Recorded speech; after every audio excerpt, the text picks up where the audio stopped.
প্রত্যেকের মা বাবার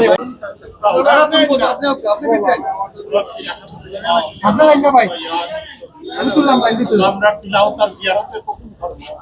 হাবিবের দরবার পৌঁছাই আল্লাহু তোমার ওলি আল্লাহ ওয়াহিদাকে পৌঁছাই তোমার ওলি আশেপাশে সমস্ত দোকানদারে মাফ করে দাও খাস করে বাংলাদেশের সাবেক প্রধানমন্ত্রী বেগম খালেদা জিয়া ওয়াহিদাকে পৌঁছাই দাও আল্লাহ ইয়ারহামার রাহিমিন মাননীয় প্রধানমন্ত্রী তারেক রহমান সাহেবের ছোট ভাই আরফাত রহমান কুকু সাহেবের রুহাইপাকে পৌঁছাইয়া দাও ইয়া আল্লাহ ইয়ারহামার রাহিমিন খাস করে আল্লাহ অর্থমন্ত্রী জনাব এম সাইফুর রহমান সাহেবের রুহাইপাকে পৌঁছাইয়া দাও ইয়া আল্লাহ সাবেক প্রেসিডেন্ট জিয়াউর রহমান সাহেবের রুহাইপাকে পৌঁছাইয়া দাও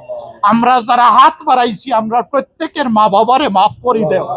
তোমার হাবিবের উম্মতে মরহুম মরহুমা তামাম রে মাফ করে দাও আসসালামু আলাল মুরসালিন আলহামদুলিল্লাহি রাব্বিল আলামিন আমিন।